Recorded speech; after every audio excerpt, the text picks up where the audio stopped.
할렐루야. 감사합니다.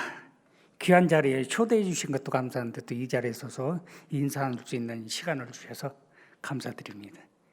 저는 목회하기 싫어가지고 도망다니다가 7번 죽었다 살아나면서 손 들고 목회 시작한 사람입니다. 그래서 벌써 50년 전에 제 생명은 끝났어야 될 사람입니다. 그런데 지금까지 살아 있습니다. 그래서 저는 호흡을 하고 있는 그 자체만으로도 기쁘고 즐거운 사람입니다.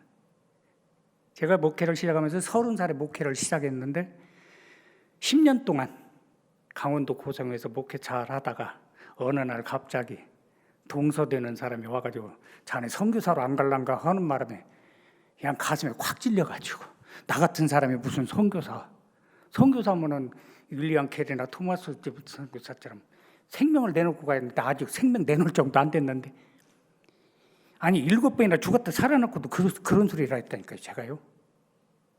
그러면서 이게 마음에 찔려가지고 그때부터 고민하기 시작합니다. 1년 동안 고민하면서 교회가 제 이름으로 돼 있던 걸 전부 다 종교법인 만들어 넘겨놓고 교회를 아무도 손 못 대게 하고 그리고는 1년 후에 교회를 사임을 했습니다. 12월 23일 날 떠나야 되겠다 마음먹고 성탄절 예배 때 오늘부로 사임합니다 그랬어요. 그랬더니 교회가 난리가 났습니다. 교회를 10년 동안 하면서 2층으로 건축을 잘했거든요. 자리비를 해가지고 아주 급성장한 교회였습니다. 그런데 갑자기 그만둔다고 그러니까 난리 났죠. 거기다가 뒤통수 한 대 더 때렸습니다. 저 내일 모레 이사 갑니다. 그리고 보따리 싸진 분이 이사 나왔어요. 교회에서 돈 한 푼도 안 받고 그냥 나왔습니다. 선교지 가는데 선교비 후원 이거 생각지도 않고 갔어요. 제가 필리핀에서 20여 년 동안 있는 동안에 한 달에 50만 원 후원받고 살았습니다. 네 식구가. 필리핀 살아보신 분들 계시죠? 저 바교에서 20년 살았습니다. 그런데도 못 해본 거 하나도 없어요. 필리핀 가서 두 달 만에 한인교회를 개척을 했는데 하나님 앞에 제가 투정을 부렸습니다. 하나님, 여기서 한인교회 후계하려면 그냥 한국에다 그냥 놔두지. 그 좋은 곳에도 그냥 놔두지. 왜 여기까지 끌고 와서 한인 목회하게 하십니까? 막 투정을 부렸어요. 그랬더니 계속해서 한 달 동안을 철야를 기도를 시키는데 하루 남겨놓고 그러면 좋습니다. 제가 손을 들었어요. 또 좋습니다. 그런 3가지 조건이 있습니다. 사람 주십시오. 돈 주십시오. 장소 주십시오. 그래야 뭐 하지요. 돈도 50만 원 줘가지고 집세 내고 뭐 사 먹으면 아무것도 없는데 할 수 있는 것이 아무것도 없는데 어떻게 합니까? 그랬어요. 그리고 마지막 날 눈을 기도하고 눈을 탁 뜨는데 2가지가 응답된 거예요. 눈을 뜨는 순간에 뭐냐? 야 사람이 없는데 장소가 뭔 필요가 있냐? 이 거실에서 너희들끼리 예배 드리면 되지. 이게 응답된 거예요. 2번째, 사람도 없는데 돈이 뭔 필요가 있냐? 여기서 그냥 되는 대로 내가 이끄는 대로 하면 되지. 이게 2가지가 응답이 딱 되는 거예요. 아이고 아버지 소리가 저절로 나요. 그때가 금요일이었는데 제가 간지 2달밖에 안 됐으니까 뭐 영어를 제대로 합니까? 따갈로그를 합니까? 하나도 못 알아들어요. 예배를 드리러 가면 그냥 정말로 예배 구경만 하다가 온 거예요. 구경만 하다. 예배 드리는 게 아니라. 이런 상태인데 주일날 야 현지인 교회로 가야 되나 인터내셔널 교회로 가야 되나 이제 고민을 하고 10시 반쯤에서 나갈까 말까 엉덩이가 들썩들썩하고 눈소리가 나요. 똑똑똑똑하게. 그래 또 누구세요? 하고 문을 딱 여는데 부천에서 유하고 왔던 여자 전도사님 한 분이 쑥 들어오더니 하는 말이에요. 목사님 오늘 비도 오는데 여기서 예배 드리죠. 전 졸도 오는 줄 알았어요. 3번째 응답됐죠. 그때부터 교회를 시작하게 됐는데 매주일 한 가정 한 사람씩 들어와가지고 제가 6개월 만에 교회를 5번 이사 간 사람입니다. 가방 4개 들고 와가지고 5번째 이사할 때는 콘크리트 철근 싣고 다니는 큰 차 있죠. 그 차에다가 지풍이 2대에다가 선교사님 차 2대에다가 5대로 옮겼어요. 5대로 5개월 만에. 그런데 그 집이 어떤 집이냐면 제가 그 이사하기 전에 선교사님 집에 놀러 갔는데 그게 좀 언덕입니다. 바교에 좀 언덕에서 그곳에 가서 보니까 경치가 너무 좋아요. 그러면서 거기서도 그 바교 신을 바라면서 하나님 교회 장소가 어디입니까? 그러고 있는데 갑자기 손이 이렇게 딱 들리더니 제가 어디를 모르니까 손이 딱 들리는데 한 곳을 딱 가리키는 거예요. 그래서 이거 뭐야? 그래서 선교사님 빨리 와보라고. 저기가 어딘가 봐라 그랬더니 저기 너가 알다는데 그래 가자. 갖고 그 즉시 쫓아갔더니 아이고 그 집에 3,000평이에요 대지가. 그런데 미국인 선교사가 살고 있어요. 그거 할 수 없다. 그런데 저희가 살고 있던 집이 은행에 담보로 넘어가게 생겼어요. 갑자기 급해진 거예요. 우리가 나가야 되니까. 이사를 가야 되는데 갈 데가 없어요. 갑자기 생각난 게 그 집이 생각난 거예요. 그래서 쫓아갔습니다. 그때 세상에 미국인 선교사가 이사가고 없는 거예요. 그게 비어 있어요. 그래서 그것을 갑자기 이제 그 임대를 하게 됐습니다. 미국인 선교사가 1,000불을 주고 있었어요. 그때 당시 36,000 페소를 주고 살았는데 저희가 아무리 뜯어 발기고 그래도 저희가 줄 수 있는 것은 2만 페소밖에 안 되는 거예요. 그래서 레터를 써가지고 마닐라로 보냈더니 그분이 하는 이야기가 알았으니까 내가 공중 받아갖고 갈게. 그리고 왔어요. 와가지고 한다는 말이 이 집 누가 소개시켜줬냐는 거예요. 그래서 하나님이 그잖아요. 하나님이 소개시켜줬다 그래. 이상하다는 거예요. 그때 그런 소리 말하라. 네가 나한테 싸게 줬다고 생각하지만 너는 복 받은 줄 알아라 그랬어요. 그때 무슨 소리냐? 이 좋은 집에서 내가 오래 살라니까 너를 위해서 기도하잖아. 그러면은 네가 복 받은 거지. 내가 복 받은 거지. 너도 좋고 나도 좋고 너희 좋고 매부 좋은 건데. 이제 이렇게 이야기했더니 막 깔깔깔거리면서 웃어요. 그래서 그 집 정말 잘 지냈습니다. 3,000평 땅에서 제가 테니스장까지 있고, 그래서 거기서 학교도 그 다음에 학교도 시작하게 됐고, 그래서 학교도 하고, 그다음에 이제 현지인교회도 하고, 그래도 5년 만에 모든 것을 접어두고 교회는 합동축 목사님한테 이름하고, 그다음에 학교는 침례교 선교사님한테, 선교지는 그 성결교 선교사님한테 이름을 하고 산속으로 들어갔습니다. 필리핀의 그 누손 지역에 보면은 코르넬리아 산맥이 있습니다. 그 제일 북쪽에 아빠야로라고 하는 그 주가 있는데 그 산 속에 들어가서 이제 거기서 성경학교를 하고 거기서 학생들을 키우는데 적은 때는 5명, 많으면은 8명. 그 사람들을 키워서 도식물을 먹이면은 안 들어가니까 거기서 키워서 거기서 다 내보내가지고 개척하게 만들었어요. 그렇게 하면서 20년 사회 가다가 매일 기도하는 게 그거였어요. 형님이 미국에 계셨기 때문에 저에게 할마다 1년에 한 번씩 보냅니다. 초청장을. 근데 제가 안 갔어요. 한 번도 안 갔습니다. 왜 안 갔냐? 미국에 가서 눈이 돌아가가지고 여기가 조사원이 오고 거기 주저앉을까 봐서. 그래서 못 갔어요. 사실은 두려워서 못 갔어요. 제가.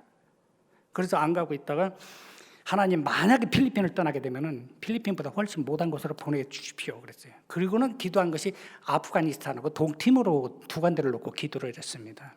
근데 어느 날 기도 중에 제가 도복을 입고 사람을 가르치더라고요. 근데 정확한 4개월 뒤에 제가 네팔에 들어갔어요. 도복 하나만 들고. 하나님이 여기 보내셨구나 알았습니다.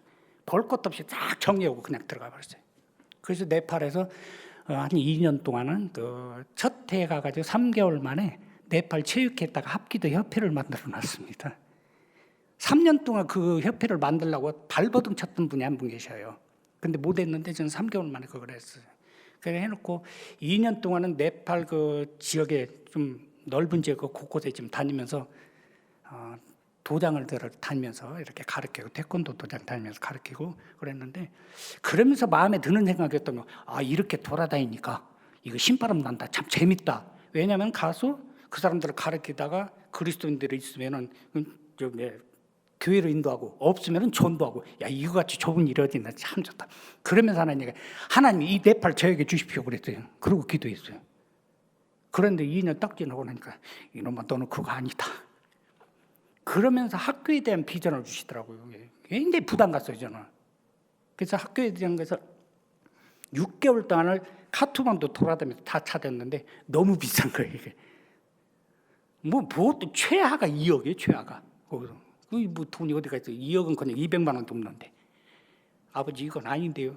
그러다가 어느 날 산속에 같이 다녔던 친구가 산속에 이제 자기 고향에 가자고 갔는데 그곳에 눈이 번쩍 뜨이는 거예요. 그래서 지금 거기서 다 학교 사역을 하고 있습니다. 지금 팬데믹 때문에 그 학생들이 그 전에는 140명 있는데 절반이 줄어버렸어요. 절반이. 일들을 못하니까 돈이 없어서 나이 때부터 그래서 장학금을 모집을 좀 했으면 좋겠다 해가지고 한 10명 정도의 장학금을 모집을 했어요. 이번에 들어가면은 이제 그것도 주고 이제 할 예정인데, 앞으로 그곳에서 해야 될 것은 하나님께서 저에게 학교에 대한 비전을 주시면서 그 지역 전체를 기독교 타운으로 바꾸고 싶은 그런 비전을 주셨어요, 사실은. 근데 이걸 누구한테 이야기하면 야, 아무것도 없는 게 무슨 이렇게 이야기를 합니다. 그런데 저는 부르신 하나님은 인도하십니다. 이해되십니까? 여러분들을 부르셨는데 절대 그냥 놔두지 않습니다. 인도하십니다. 그리고 하나님께서 하나님의 일을 하십니다. 착각 속에 살 때가 있어요. 선거는 뭐 돈이 있어야 된다 막 그러는데, 저는 진짜 돈으로 해본 적이 없습니다. 모든 것이 뭐 하려고 그러면 하나님께서 미리 준비를 다 시켜놓고 그렇게 일을 하도록 지금까지 그렇게 와왔습니다. 그렇기 때문에 돈 때문에 이렇게 걱정한다고 하지 마십시오. 그냥 주님께 맡기고 주님만 바라보면 주님께서 이끌어 가십니다. 제가 그 훈련을 철저하게 받았거든요. 한국에서 개척할 때 정말로 제가 서원했던 게 하나 있어요. 하나님께서 주시는 것만 갖고 먹고 살고 살아가겠습니다 그랬는데, 정말로 누구한테 손 한번 내밀지 않도록 하나님께서 그렇게 하시더라고요. 주님만 철저하게 바라고. 저희 형제들이 5남 1녀인데 5이 다 목사예요. 뭐 저를 소개할 때 정춘성 목사 동생입니다 그러면 그래요? 다들 놀래갖고. 뭐 놀랄 일이 뭐가 있어요? 형제들인데. 근데 필리핀에서 제가 인사하고 나서 정갑석, 정춘석 이름이 비슷한데 혹시 정춘석이 제 형님인데, 아이고 그 동생이시군요, 형님이시군요. 또 형님 그날에 제가 항상 묻혀 있습니다.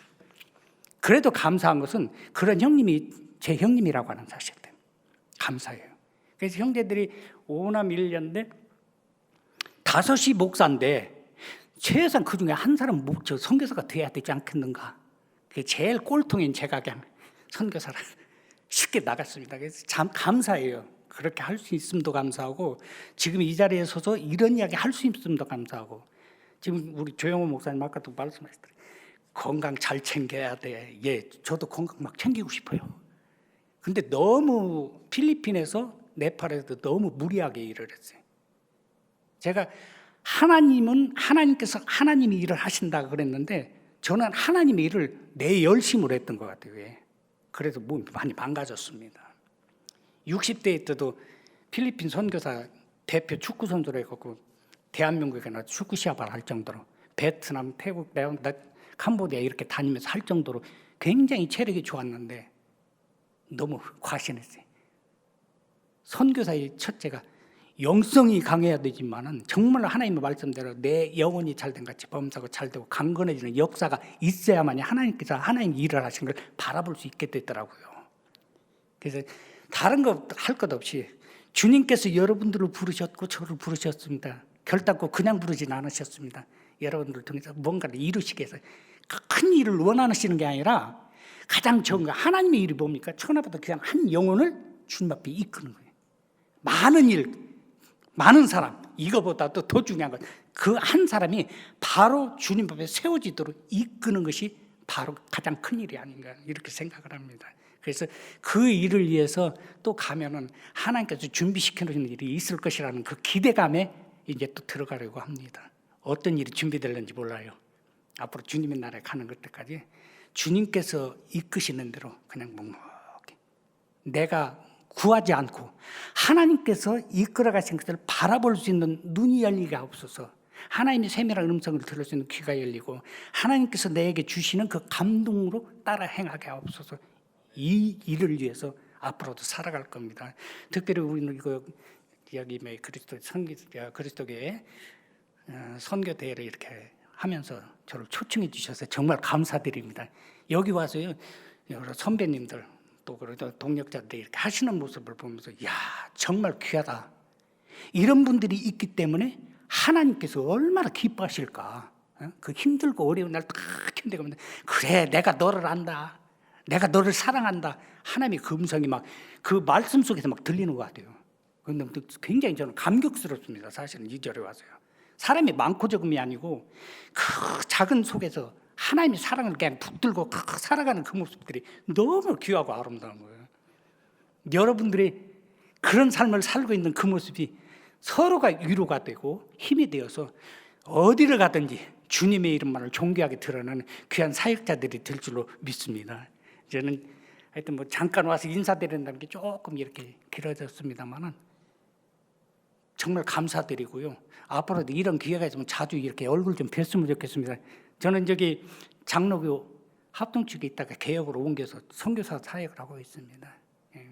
이렇게 앞으로 장로교라고 하지 말고 저도 그리스도 교회 성산동 교회에서부터 열심히 다녔습니다. 그냥 청년 때부터 성산동 03열 전도사님 있을 때부터 열심히 다녔고요. 우리 저 문병환 목사님이랑 이렇게 다 잘 알고 계시니까 여기도 남의 교단이라는 생각은 안 들어요. 사실은 형님도 계시고 동생도 있고 그러니까 그렇지만 하나님께서 저를 부르신 방법이 틀리기 때문에 부르심 받은 대로 앞으로도 살아갈 겁니다. 혹시라도 여러분들이 또 불러주시면 아멘하고 쫓아올 겁니다. 감사합니다.